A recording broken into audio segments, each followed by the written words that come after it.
belajar juga dari bagaimana naskah Bu Sakti dan sebagainya itu saya baca gitu ya, kemudian ditelaah hal-hal yang mungkin kurang dan sebagainya dan apa yang harus direvisi ya, dan apa yang harus direvisi.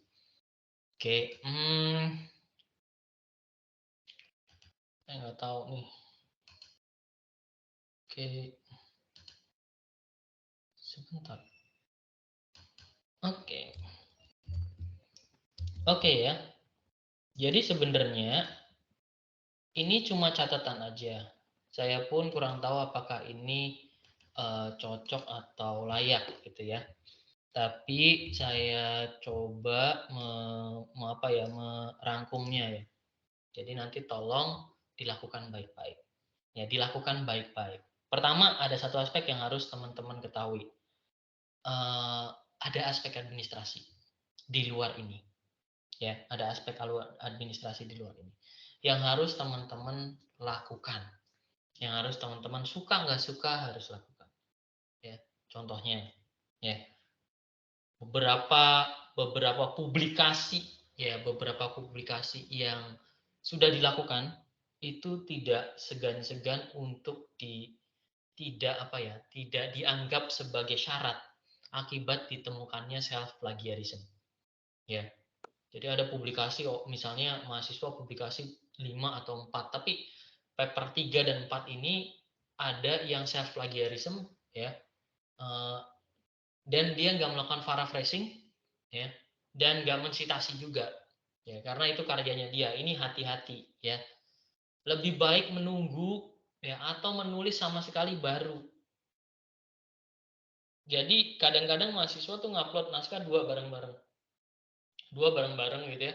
Oke, dan naskah 1 dan 2 ini ada kesamaan di tulisan. Nah, kalau teman-teman dalam kondisi gitu, setidaknya tulisannya jangan sama ya, karena begitu sama ya, oke, di atas 20 saja sudah dipermasalahkan. Apalagi ada blok satu paragraf yang di copy paste. Ya, hati-hati untuk itu. Ya, itu yang pertama. Yang kedua seperti yang saya bilang tadi, catat semua aktivitas publikasi ya yang teman-teman rasakan itu esensial. Karena sayang banget kalau udah publikasi terbit, terindeks tapi dinyatakan tidak layak karena teman-teman cuma lupa nggak masukin aspek administrasi di sana.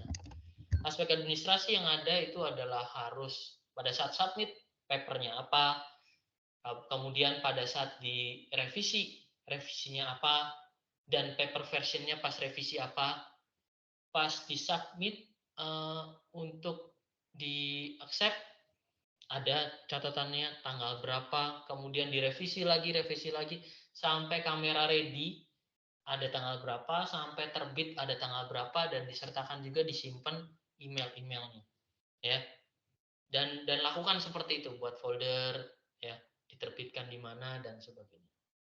Even kalaupun ternyata itu dinyatakan ya probably predatory journal, kalau teman-teman lengkap itunya itu akan dilihat substansinya, kebayang ya?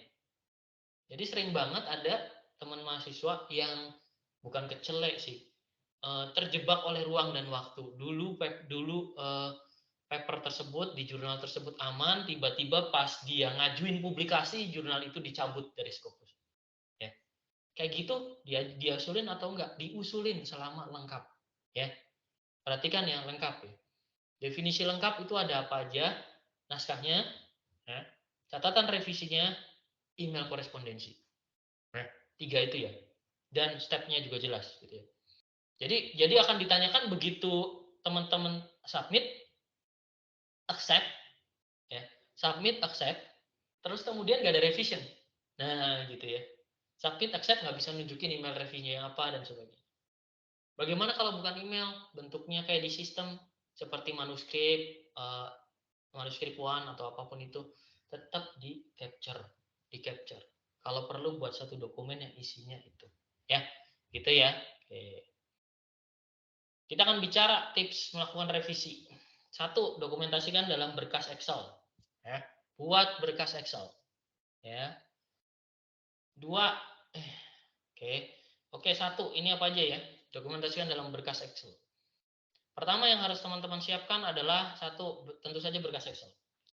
Kalau ini adalah sebuah naskah akademik dalam hal ini disertasi atau tesis, itu harus ada bab berapa, halamannya apa, komentar masukannya apa, dan perbaikan yang akan dilakukan. Ya, beserta halamannya itu berubah atau tidak. Ya. Dan perbaikan yang dilakukan itu bukan seperti ini ya, bukan seperti ini. Perbaikan dilakukan ya, sudah diperbaiki di naskah, tidak kayak gitu. Ya. Atau enggak sudah diperbaiki di halaman 30. Enggak kayak gitu. Ya. Oke. Oke.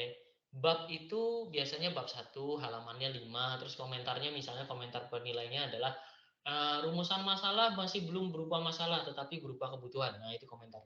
Terus perbaikan yang dilakukan apa? Bukan bila katakan sudah diperbaiki di halaman 5. Enggak ya, enggak kayak gitu ya. Tapi ditulis baik-baik gitu ya. Oke. Ditulis dengan pelan-pelan dengan struktur subjek, predikat dan objek ya. Kalimat aktif nggak apa-apa ya. Yang menjelaskan apa saja perubahan yang dilakukan. Ya. Oke. Kalau perlu copy paste naskahnya di perbaikan tersebut. Nggak apa-apa. Ya. Nggak apa-apa. Oke.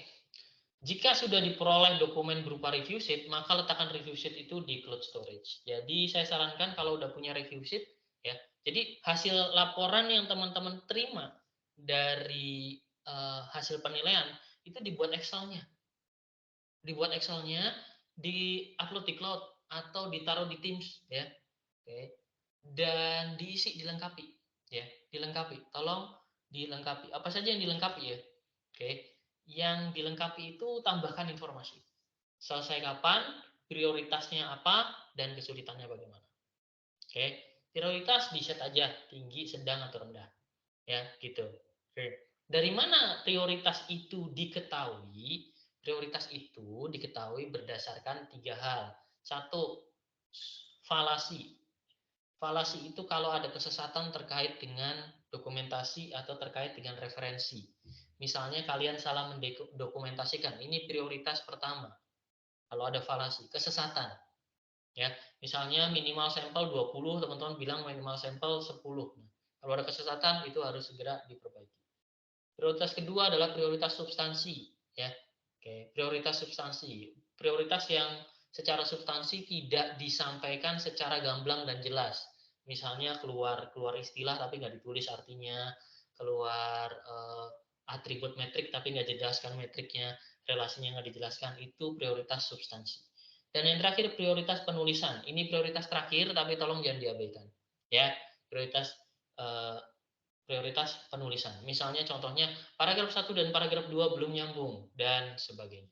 Nah, oke, ada banyak tanda baca. Tabel nggak dikutip ya. Tabel nggak dikutip di naskah ya.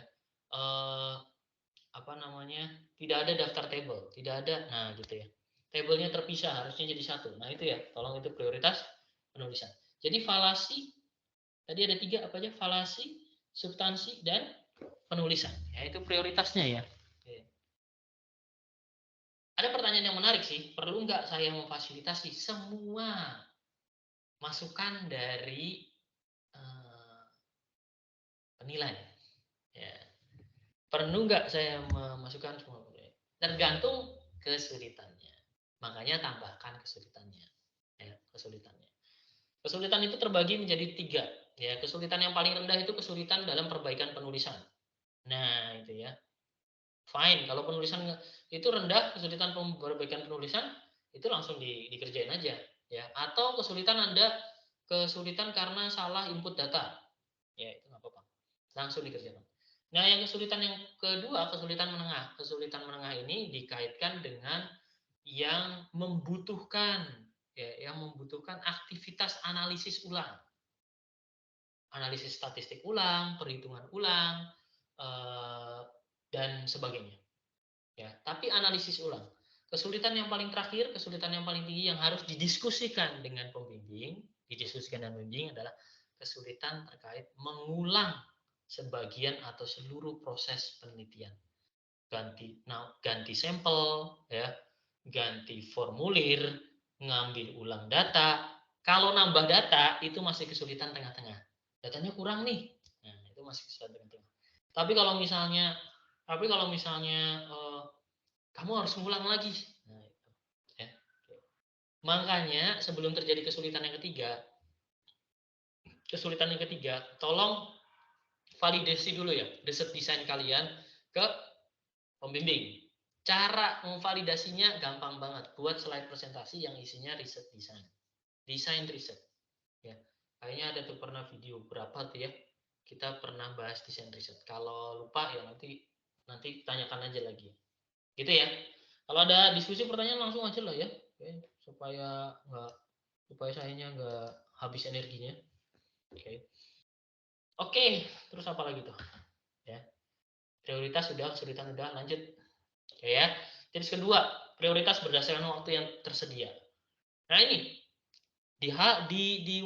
pada saat penilaian, kadang-kadang penentuan penyelesaian pekerjaan itu bukan didasarkan pada kesulitan yang teman-teman hadapi. Enggak. Kadang-kadang waktu yang tersedia itu bisa didasarkan pada waktu sisa studi. Ya. Atau rasa iba dari pembimbing untuk nggak tega ngasih revisi yang lama-lama gitu ya. Jadi kadang-kadang cuma dikasih sebulan padahal pekerjaannya 2 bulan. Dikasih 3 bulan padahal selesai sebulan. Ya gitu. Maksudnya gimana tuh Pak? Saya kok nggak paham. Nah, misalnya gini, ya. Jadi setelah sesi penilaian itu diputuskan. Bu Nur ini layaknya berapa lama ya revisi? Terus berdiskusi itu. Wah ini Bu Nur ini ada falasi nih, ada kesesatan gitu ya, dalam riset desain. Kita kasih 3 bulan ya. Terus ada yang lain, saya enggak Bu Nur itu pinter, bisa kita selesaikan 1 bulan ya gitu ya. Oke. Terus lagu berdebat. Oh nggak bisa, Bu Nur ini udah mepet studinya maksimum 2 bulan. Nah itu kan terjadi pergolakan. Nah, sehingga akhirnya disepakati, oke kita kasih waktu 2 bulan. Nah gitu. Jadi ada penentuan waktu seperti itu. Dan disitulah harus diprioritaskan mana yang bisa diselesaikan, mana yang nggak bisa. Ya. Kebayang ya? Kebayang. Jadi harus diselesaikan gitu. Padahal secara substansif mungkin harusnya selesai 3 bulan, tapi karena ada isu-isu terkait waktu studi, terkait yang lain, itu akhirnya di-press. Nah, sehingga harus ada prioritas nih. Pertanyaannya adalah mana yang bisa saya korbankan dan mana yang harus saya kerjakan. Kalau ternyata saya dapat waktu luang yang sangat mepet, misalnya cuma dikasih 2 bulan atau sebulan gitu ya. Oke. Bahkan kemarin itu ada sampai penilaian ulang.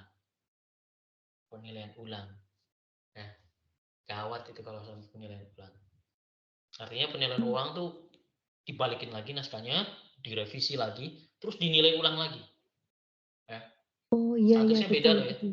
Heeh. Ya aman Pak Penilaian Didi, ulang tuh iya bener. gimana? Itu saya juga dari kemarin mau tanya itu, maaf Pak Didi, saya pernah dengar ada yang kan ada penilaian naskah sama penilaian publikasi. Nah itu katanya ada senior yang penilaian publikasinya oke, tapi kok kelayakan naskahnya kok dinilai ulang, itu gimana ya Pak Didi ya?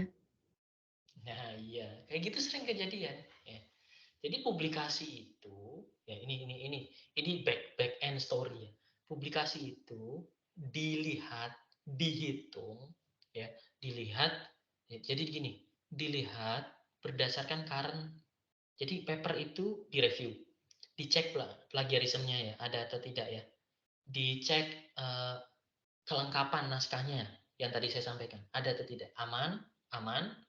Dicek substansinya, sesuai nggak, relevan nggak dengan apa? Dengan topik disertasinya, aman, gitu ya. Nah, kemudian setelah itu publikasinya selesai, semuanya dinilai, ini layak. Setelah publikasi selesai layak, artinya secara syarat itu sudah dilakukan proses penilaian kelayakan naskah. Sebenarnya publikasi ini layak, penilaian itu bukan layak secara etika akademik. Belum tentu layak secara etika akademik. Ketahuannya itu setelah penilaian kelayakan naskah. Kebayang ya, penilaian kelayakan naskah. Jadi bisa saja ternyata ditemukan self plagiarism. Bisa saja kejadian seperti itu. Ya, misalnya di naskahnya, misalnya. Atau di publikasi lainnya yang tidak dimasukkan sebagai syarat. Ingat, nggak semua publikasi Bapak Ibu sekalian, teman-teman sekalian dimasukkan sebagai syarat. Tapi pada saat bicara self plagiarism dan sebagainya, itu semua yang kena itu terindeks semua. Ini hati-hati. Jadi misalnya contoh, punya 3 conference, 2 jurnal. Berlebihan kan? Berlebihan ya. Syaratnya berapa kalau S3? Satu jurnal, satu conference ya? Ya, Ayo. 2 conference, 1 jurnal. Berapa, Bu? 2 Dua conference, conference, 1 Bu. jurnal internasional. 2 conference, 1 jurnal. Nah, ternyata yang dimasukkan syarat 2 conference, 1 jurnal. Tapi begitu kelayakan naskah, ternyata ada kejadian salah satu conference-nya atau salah satu jurnalnya itu self plagiarism jurnal yang lain. Itu kena impact walaupun nggak dimasukkan ke persyaratan. Kebayang ya? Itu. Atau juga bisa kena akibat naskahnya itu ngambil dari publikasi. Ya. Siapa tuh ya? Kemarin tuh penilaian naskahnya siapa? Bu Umi kalau nggak salah. Oke. Bu Umi kayaknya. Bener ya? Bu Umi ya? Kayaknya. Bu Umi tuh bilang ke Pak Insap, ke Prof Insap, saya nggak pede Pak dengan naskah saya. Siapa ya? Bu Umi bukan ya? Saya tuh lupa gitu ya. Yang membimbingnya Prof Insap ya Pak? Saya, Pak. Iya, Bu Umi ya. Nah, terus habis itu penilaian langsung kita bandingkan tuh antara penulisan naskah Bu Umi dengan penulisan publikasinya Bu Umi. Kita geleng-geleng. Kenapa? Naskah publikasinya bagus sekali. Naskah disertasinya ini yang mulai diragukan. Naskah publikasinya sampai, tapi kita meyakini ini nih naskah publikasi ini pasti originalnya Bu Umi nih pasti. Terus penilaian kok bagus sekali, ya gitu. Naskah disertasinya kok nggak sebagus itu gitu. Terus gojekan apa perlu Bu Umi kita konversi naskah disertasinya pakai bahasa Inggris gitu. Kemarin tuh akhirnya kayak gitu, sampai kayak gitu. Jadi hati-hati tuh, bukan hati-hati ya. Teman-teman harus beware gitu ya, bahwa diskusi sampai ke arah sana tuh sampai terjadi. Sampai keraguan kalau naskah disertasi kalian itu ditulis dengan hati versus dengan naskah publikasinya yang diprioritaskan itu kelihatan. Ya, kebayang ya? Jadi harus imbang gitu. Ya, harus imbang. Oke, makanya ada kalau udah stres, sudah susah gitu ya, dan Anda lebih terbiasa nulis bahasa Inggris, pakai bahasa Inggris saja. Oke, daripada pusing nulis pakai bahasa Indonesia. Tapi saya ngerasa kalau penulisannya Bumi itu mekanismenya bahasa Indonesia dulu, terus dikonversi bahasa Inggris. Betul ya Bumi ya? Seingat saya kayak gitu. Iya, Proses. Pak. Ya. Jadi sampai ke arah sana. Jadi mereka tuh melihat naskah publikasinya terlalu bagus dibanding dengan naskah disertasinya gitu ya. Ya, jadi agak unik juga gitu ya. Oke. Terus akhirnya kita sepakat, mungkin Bumi waktu itu belum mempersiapkan naskahnya dengan baik, terburu-buru karena fokus publikasi yang berulang-ulang, ada yang keterima, ada yang enggak, bolak-balik gitu ya. Itu sampai akhirnya saya defend dengan saya kasih screenshot di Teams. Bumi cerita tuh publish ke sini ini gitu ya. Kalau nggak salah bener ya Bumi, Anda cerita kan ya? Iya, Nah, di situ. betul. Oh, akhirnya iya, wajar saja ya sudah ini minta diperbaiki. Jadi ada back end story itu sampai ke arah sana. Jadi teman-teman harus perhatikan. Lihat berapa waktu untuk melakukan revisi. Kalau ternyata naskah itu dibalikin, artinya dilakukan penilaian ulang, artinya siap-siap naskah tersebut setelah direvisi, itu nggak cuma masalah approval lagi. Kalau cuma revisi minor, tanpa ada penilaian ulang, itu cuma dicek, disetujui langsung.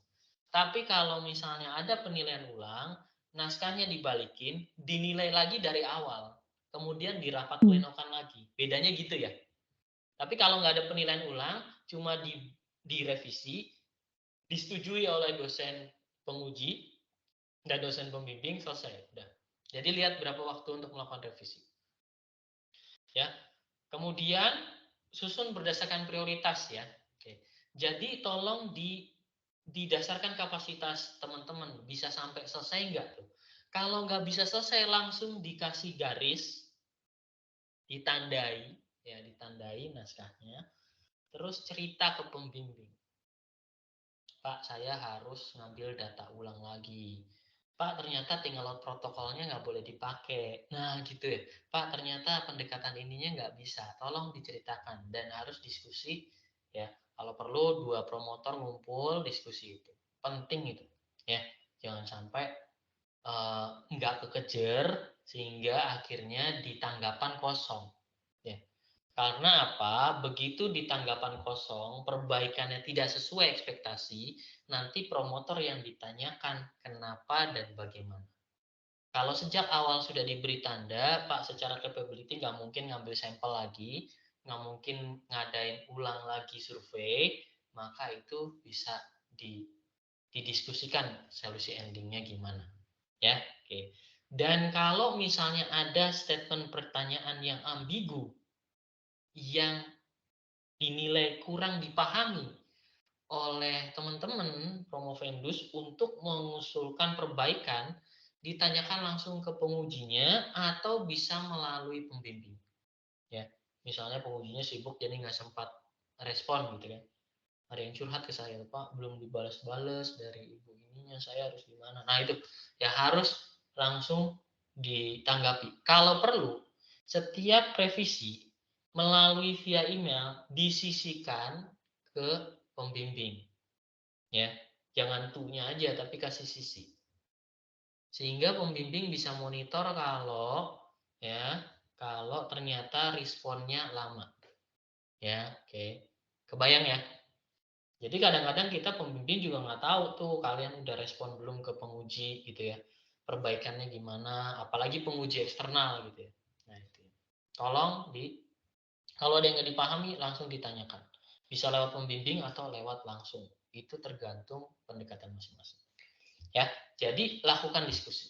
Ya, kalau ada yang dibingungkan. Ya, kadang-kadang penguji juga nulisnya nggak terlalu detail. Ya, pilih kanal preferensi penilai. Ada penilai yang suka email, ada penilai yang suka WA, ada penilai yang suka ketemu langsung, ada penilai yang suka daring, dan sebagainya. Tanya Mbak Dita. Mbak, kalau penguji penilai ini atau penguji ini biasanya dihubungi lewat apa? Ya. Jangan baper kalau di WA nggak dibalas-balas karena preferensi dia email. Ya, gitu ya. Oke. Ya, waktu menjawab dan menanyakan secara detail. Ya, kalau perlu saya suka banget ya, ada mahasiswa yang waktu nanya konfirmasi dia sambil melampirkan dokumen, lampiran dan sebagainya. Ya. Oke. Dan kasih waktu beliau-beliau menjawab dan jangan terlalu mepet. Misalnya deadline-nya tanggal 20, teman-teman submit tanggal 18 itu terlalu mepet. Ya. Oke, jadi usahakan kasih waktu spare seminggu untuk beliau menjawab. Ya. Sehingga makanya agak krusial banget kalau yang cuma dapat revisi seminggu gitu ya, sebulan. Tapi sebenarnya itu secara substansi 2 bulan 3 bulan. Nah itu ya hati-hati. Oke. Dan kalau ada diskusi tolong didokumentasikan. Buat didokumentasikan, kalau diskusi langsung pakai HP direkam boleh ya. Oke, tapi minta izin dulu Pak, boleh nggak saya rekam gitu ya. Sebagian besar pasti akan mengizinkan. Ya. Direkam dan didokumentasikan. Karena mohon maaf, penguji belum tentu ingat apa yang pernah mereka sampaikan. Dan pada saat ada dispute, Anda punya dokumentasi. Ya, pada saat dispute punya dokumentasi. Ya, nah itu ya, sangat penting tuh. Jadi tolong didokumentasikan. Kalau daring ya udah tinggal direkam aja minta izin. Ya, jadi kira-kira seperti itu. Oke ya, ini yang penting. Versioning dan track change itu berbeda antara disertasi, naskah akademik dengan publikasi. Kalau publikasi, versioningnya itu dilakukan bukan track changes, tapi buat berkas terpisah. Misalnya, ini naskah yang submit, ini naskah revisi, ini naskah kamera ready, ini naskah publish. Itu terpisah dokumennya. Doc-act-nya terpisah. Tapi kalau naskah disertasi, itu aktifkan ada track change. Paham ya aktifkan track change ya? Oke. Nah, itu. Aktifkan aja track change, versioningnya di situ. Karena dari track change bisa kelihatan. Ya. Tapi kalau untuk publikasi, tolong dibuat berkas terpisah. Ya. Jadi dipecah. Ya. Tekniknya seperti ini. Kenapa demikian? Karena kalau kelayakan publikasi, itu yang dilakukan adalah compare dokumen. Compare dokumen. Compare dokumen. Jadi compare dokumen tuh. Pengen tahu seberapa banyak revisi yang terjadi setelah acceptance sampai publish. Compare dokumen. Oke. Kenapa? Karena saat ini bisa terjadi ditemukan jurnal-jurnal yang hampir zero revision. Accepted, langsung bisa publish. Nggak ada revisi. Revisinya minor kurang. Revisinya tuh kurang 1% gitu. Nah, itu. Jurnal tersebut kalau disubmit oleh 1, 2, 3, 4, 5, dan apalagi dengan review yang singkat cuma 4 hari langsung diterima, hati-hati. Kalau itu sampai kejadian, Anda ngerasa agak aneh, kok ini conference-nya, revisinya kok nggak oke ya. Kok reviewernya cuma ada 2 gitu ya. Terus yang satu nge-reject, nggak kasih alasan. Hati-hati tuh. Nge-reject nggak kasih alasan itu bisa jadi masalah. Nolak itu nggak harus ngasih alasan, ya. Bener kan? Nolak harus ngasih alasan ya. Oke. Pak Budi mungkin dulu punya kekasih gitu. Pas nolak itu harus punya ada alasan ya. Saya mau fokus studi. Nah, gitu kan. Nah, harus ada alasan. Tapi kalau nolak nggak ada alasan, terus yang reviewer 2, ya kemarin tuh ditunjukin salah satu publikasi. Yang reviewer 2 itu accept. Satu nolak, satu accept. Nah, satu accept, dia ngasih detail reviewnya. Kenapa? Nah, ini problem nih kalau nemu kayak gini. Begitu kalian merasakan itu, tolong disimpan dulu baik-baik. Kecuali nggak ada publikasi lain, itu disimpan dulu. Ya, hati-hati ya. Oke, karena itu akan jadi masalah di penilaian. Kebayang. Oke, pernah kejadian juga lucu banget. Baru kemarin itu. Yang satu bener nge-reviewnya. Yang satu penilaian satu ngasih review semuanya di tengah. Seret. Nah, langsung dilihat universitasnya mana yang terbitkan conference, berapa lama, berapa banyak papernya. Habis itu tinggal nunggu berapa banyak mahasiswa yang submit ke situ. Kalau udah kelihatan, udah tuh. Ya. Bisa nilainya dikurangi atau bisa tidak diakui. Jadi kebayang ya kayak gitu ya. Nah, saya sarankan kalau di Teams buat satu folder khusus ya, Pak Ridi, publikasinya apa ya? mau tanya. Yes, boleh. Yang tadi track change tadi di naskah disertasi itu maksudnya gimana dipecah itu? Per bab Kalau gitu? naskah disertasi di track change. Ya, diaktifkan track change tahu ya di Microsoft Word. Ya. Nah, ya itu. Perlu dipecah nggak bab 1, bab 2, bab 3, bab 4, bab 5, bab 6, bab 7? Saran saya tidak dipecah. Biarkan jadi satu. Ya. Oke, jadi satu aja. Oke. Siapa yang ngaku babnya kebanyakan? Di sini hadir nih orangnya nih. Oke, terus diminta dikurangi babnya. Ya, jadi ada. Ya. Jadi ada babnya kebanyakan gitu. Nah, Ya. gitu, babnya kebanyakan ya. Nah, gitu. Jadi jangan sampai karena karena bebas babnya kebanyakan, jangan juga gitu ya. Oke. Mungkin ya nggak ada masalah sih ya.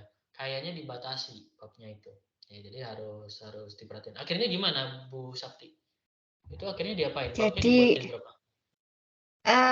jadi 8 Pak tetap. Babnya Ya, 8 tadinya tuh. 10. Tuh, tadinya 10 Iya. bab. Nah, maksimum 8. Iya, Ya, 8 ya. ingat maksimum 8 nih. Oke. Kenapa 10 bab? Karena banyak cerita banget yang ingin disampaikan Bu Sakti. Saya paham itu. Efeknya adalah begitu hasilnya dipecah lagi babnya. Nah, oke. Dan saya mulai merasa jangan-jangan ini pas dikerjakan terpisah nih babnya. Jadi bab 4 sendiri, terus bab 41 sendiri. Tapi overall coba dijadikan satu aja. Jadi teman-teman bisa aware, waduh disertasi kan kepanjangan, ya, dan sebagainya. Supaya nanti nggak ada waktu nggak habis untuk editing. nyatuin, nyesuaiin gambar dan sebagainya. Ya, gitu. Oke. Ya, itu dia. Apalagi nih? Oke, tolong diskusikan dan pembimbing dan review oleh pembaca lain, ya. Oke. Cari teman lain, ya. Kalau bisa cari peer yang di grup ini. Misalnya kalau Mas Condro ngomonglah dengan Mas Hasan, gitu ya. Sama tuh sefrekuensi. Bu Nur cari yang sefrekuensi juga, misalnya Bu Elisa. Itu saling inilah, saling membaca, ya. Oke. Kenapa bukan mahasiswa S1 kita, mahasiswa S2 kita? Enggak, level of learning-nya belum sampai sana. Jadi usahakan teman-teman ini gitu ya. Oke. Ya, contohnya kalau Bumi bisa Pak Budinya gitu ya. Oke, jadi apa? Pillow talk-nya itu disertasi gitu. Ini search engine-nya nggak nyala.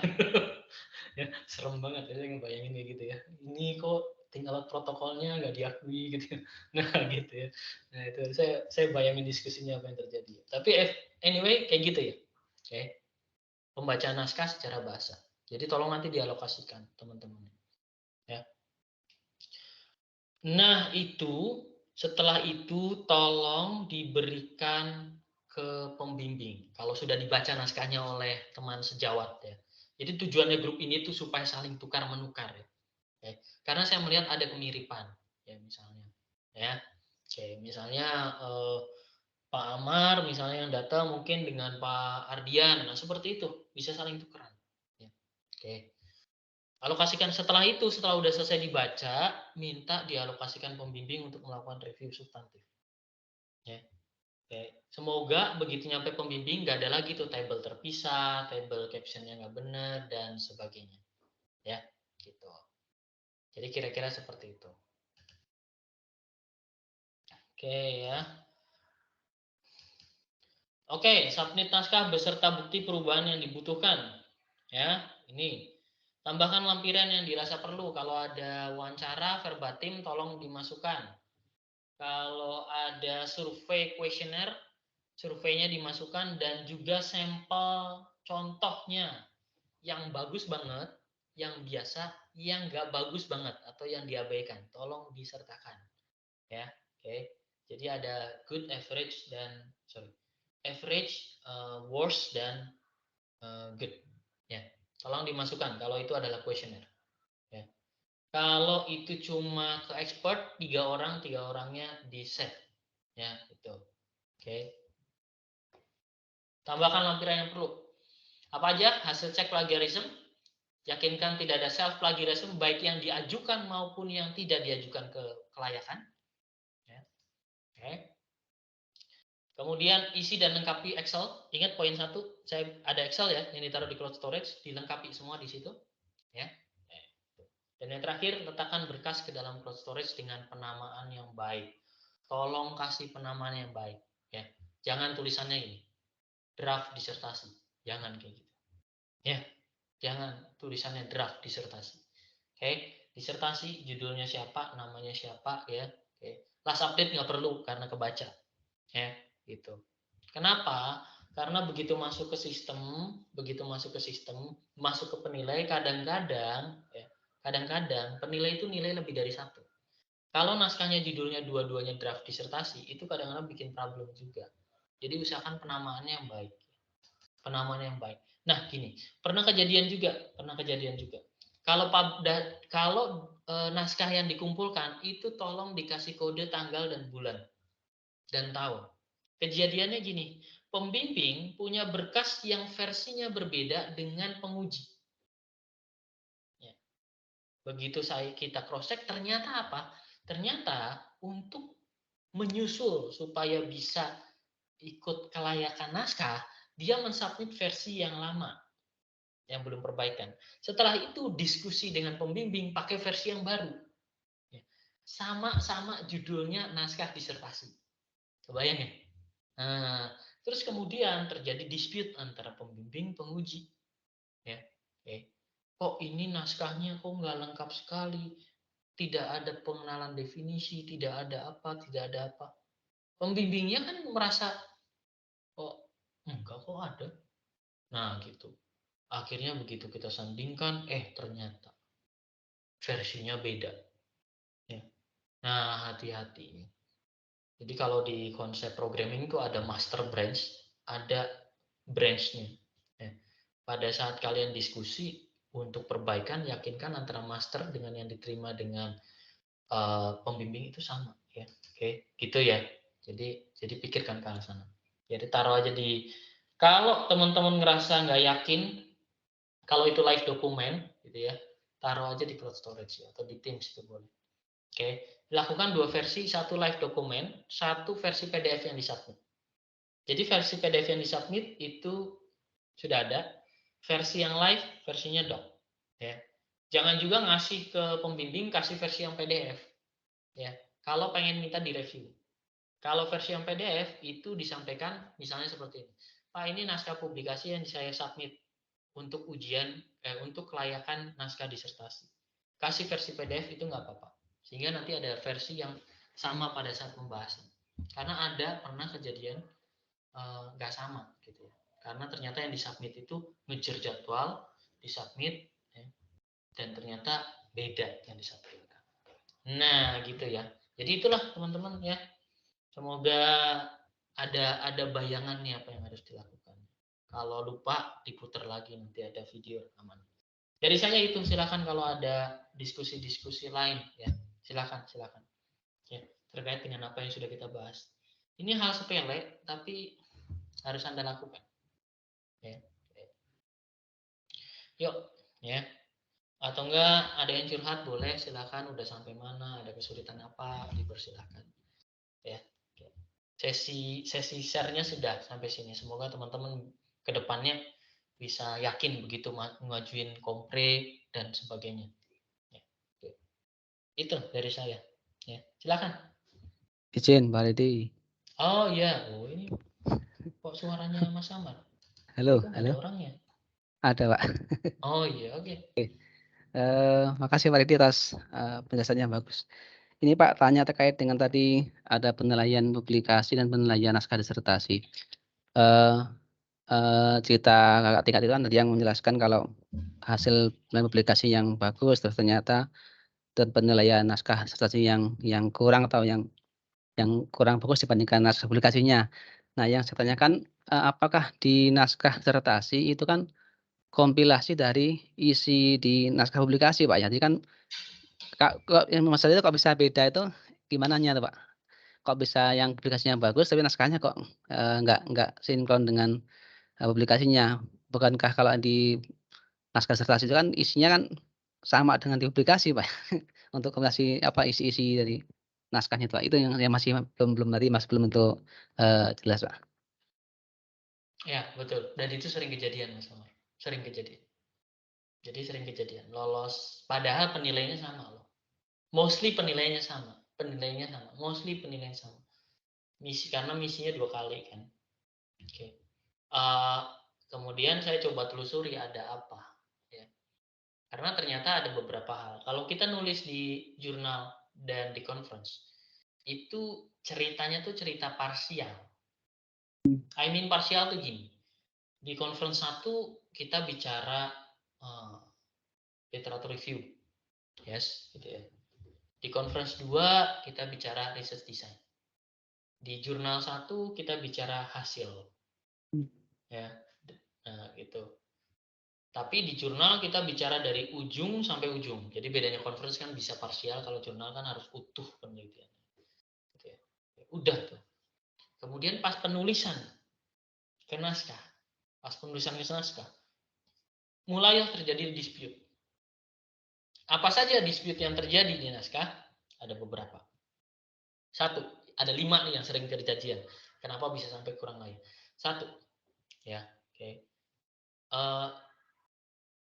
Saya boleh bilang masalah benang merah. Benang merahnya nggak nyambung antara bab 3, bab 4, 1, 2, 3. Ya, oke. Ini wajar karena begitu nulis disertasi, tulisan ini adalah tulisan akumulasi waktu yang ditulis dengan mood yang berbeda, waktu berbeda, bahkan kondisi yang berbeda. Jadi pertama isunya adalah isu benang merah. nggak nyambung. Pernah ditemukan ya. Oke. Pertanyaan penelitiannya 3, tapi di akhir kesimpulan itu yang dijawab hanya 2. Itu pasti jadi isu banget. Itu isu benang merah. Ya. Jadi ada 5 ya. Pertama isu benang merah. Yang kedua, isu yang mungkin terjadi adalah isu, saya cuma boleh bilang isu ambiguitas. Ambiguitas itu isu yang terjadi apabila ada informasi-informasi yang tidak didefinisikan secara jelas di bab 1 dan bab 2, tapi tiba-tiba muncul di bab 3 dan bab 4. Nah, itu sering kejadian. Ya, itu sering kejadian. Kenapa? Karena disertasi ini diharapkan ditujukan dibaca oleh audiensnya lebih luas dibanding publikasi. Nah, jadi yakinkan definisi tersebut ada. Bahkan kalau perlu definisi tersebut diulang ya, secara singkat di bab 4 apabila hendak dibahas secara ulang. Misalnya contohnya hyperparameter itu apa ya, misalnya di machine learning dan sebagainya, itu jangan ragu dibahas definisi ulangnya. Apabila sudah terlalu jauh misalnya di bab 1 itu ada. Ya. Tuh. Yang kedua masalah definisi. Yang ketiga masalah bahasa. Masalah bahasa. Ya. Masalah bahasa. Sering banget ada mahasiswa ya baik S2 S3 itu bahasanya nggak subjek predikat objek, diawali dengan kata untuk menjadi, untuk mengakibatkan. Nah, kayak gitu. Faktor-faktor bahasa tersebut. Kalau berulang-ulang dijamin karena naskah kelayakan publikasi yang enggak pas gitu ya. Oke. Yang keempat, bener ya yang keempat ya? Bener nggak keempat? Oke, Keempat, masalah etika akademik. Ya, ngambil gambar, nggak nyebutkan sumber gambarnya. Ya, di bagian caption gambar. Ya, etika akademik. Buat table, ya, tabelnya walaupun itu table standar deviasi dan sebagainya, template-nya aja itu harus diambil. Ya, misalnya template SPSS ya. Template SPSS menghasilkan terus ada naskah yang sama pakai template itu bisa dipermasalahkan dengan angka yang sama. Ingat angka yang sama, kalau angka yang beda nggak masalah, itu bisa dipermasalahkan. Sampai ada pernah mahasiswa yang harus, ini S2 tapi ya, harus nulis surat pernyataan kalau ternyata itu benar buatan dia sendiri. Jadi masalah keempat, masalah etika akademik. Cara pinternya adalah 1, kalau mau masukin gambar Common Kreatif, 2, kalau gambarnya bisa digambar sendiri, gambar ulang, 3, ya, kalau memang nggak bisa harus permission, harus ada permissionnya. Jadi hati-hati ya untuk yang keempat itu. Oke. Nah itu. Nah yang kelima nih yang sering dilupakan ya, abstrak nggak ada, lampiran nggak ada. Tolong jangan disepelekan. Abstrak nggak ada, lampiran nggak ada. Oke. Nah itu. Jadi tolong disertakan lampiran. Ya. Data raw kalau terlalu luas ditaruh di GitHub, terlalu banyak ditaruh di GitHub. Proses manual implementasi eksperimen kalau terlalu banyak, tolong taruh di GitHub README. Ya, ditaruh di OneDrive juga boleh. Pengen di print juga boleh. Ya, tapi jangan sampai nggak ada. Jangan sampai nggak ada raw data. Ya, jangan sampai pokoknya di penelitian nggak ada raw data. Nah, itu. Kalau kurang jadi problem juga. Jadi 5 itu. Ya. Ya, semoga ingat. Kalau nggak ingat nanti putar lagi. Gitu ya Mas Amar ya. Oke, makasih Pak. Ya, oke. Siap. Jadi harus dilakukan pelan-pelan. Makanya harus dibaca ulang. Bahkan saya tuh ingat banget waktu ngerjain disertasi. Paragraf 1 sama paragraf 2 itu. Paragraf 1 itu saya kerjain pas awal gajian masih happy. Paragraf 2 itu saya kerjakan pas masa-masa banyak deadline. Jadi nggak happy. Itu kelihatan banget. Tata struktur datanya. Ya, gitu ya. Oke. Jadi diperhatikan baik-baik. Ya, mood experience nulisnya tuh kebaca itu ya, kebaca dengan kondisi. Ya, memang sulit menetralkan kondisi. Oke. Ya, silakan yang lain. Ada nggak tuh? Ada Pak Adrian di sini. Pak Ardian ada ya Pak Ardian. Pak Ardian itu syarat-syarat publikasinya mana? Mau dicairkan itu hibahnya. Ya. Itu terus siapa lagi? Silakan yang lain ada. Siapa Jin melaporkan Pak, ini sudah kami cek terakhir Pak yang Ijtek UI kemarin baru reviewer pertama Pak yang sudah memberikan review, tapi kami masih minta satu lagi katanya, ini sudah 6 bulan Pak Jin. Terus ya. Nanti untuk yang AIP Scopus katanya terbit bulan Maret Pak Jin. Urutannya. Siap. Nanti tolong dilengkapi ini dokumentasinya ya. Siap. Dokumentasinya dari kapan di accept, kapan di LO-nya kapan terbit, dan kapan dipublish dan sebagainya. Siap. Yang jelas dua-duanya 6 bulan Pak. Ya, enggak, justru bagus kalau kayak gitu, justru bagus. Siap. Nggak akan kena isu etika akademik, reviewnya kecepatan, malah bagus kayak gitu. Walaupun nggak direview oleh mereka juga tetap aja bagus. Siap. Di reviewnya telat-telat tadi, nggak masih bagus. Ya. Oke. Siap, terima kasih. Siapa aja nih? Ada siapa lagi? Bu Nur udah, Bu Sapti udah, Mas Hasan. Nah, ini ada sesuatu nggak nih Mas Hasan yang hendak disampaikan? Ada Pak Yudi juga nih. Oke, Pak Yudi. Ya. Pak Yudi ini tuh yang ini satu ini kan, satu geng dengan Bu Sapti ya?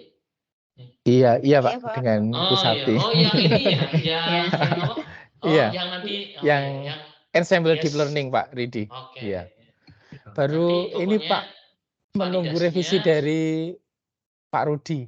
Masih menunggu revisi dari Pak Rudi. Iya. Oke, sudah jelas Anda kalau itu riset desainnya juga sudah iya. jelas. Pokoknya nanti kalau saya naruh investasinya naik itu berarti Anda lulus. Iya Pak. Karena di learning saham ya. Kalau Iya. saya taruh terus naik pas Anda lulus berarti Anda lulus gitu. Nanti saya buktikan itu ngasih screenshot ini aja Pak. Pergerakan sahamnya gitu. Berarti doakan saja kondisinya pas baik Pak. Lulus itu pas baik. Gitu. Setelah politik. Berarti lulusnya kapan? 2024 24 25. Oke. Nah, iya Pak. Oke. Ya itu. Enggak siapa lagi nih? Iya. Ya. Ada lagi nggak nih? Kalau nggak ada saya cukupkan ya. Makasih sekali teman-teman. Nah setelah ini jangan lupa ya. Kalau perlu diskusi jam 19.30 kalau malam itu selalu open gitu ya. Kalau pengen diskusi ketemu, saya itu mostly ke kampus hari Kamis pagi. Hari Kamis pagi. Ya, hari Kamis pagi. Ya. Kalau biasanya teman-teman yang luar kota itu yang enggak onsite di sini, ada beberapa yang mau lulus sebentar lagi tuh. Biasanya ketemu saya Jumat pagi. Antara Kamis atau Jumat kalau pengen ketemu langsung. Kalau pengen ketemu daring sih bisa kapan aja nyari setiap hari. Oke, kalau nggak ada teman-teman S1, S2 yang ini aja, yang nge-booking juga. Oke ya, gitu ya. Dari saya cukup dulu ya. Terima kasih teman-teman. Ya, saya cukupkan sekian. Ya, Pak. Tetap sehat dan sampai ketemu lagi ya. Ya. Oke, terima kasih Pak. Nah, sehat selalu. Terima kasih Pak Ridi.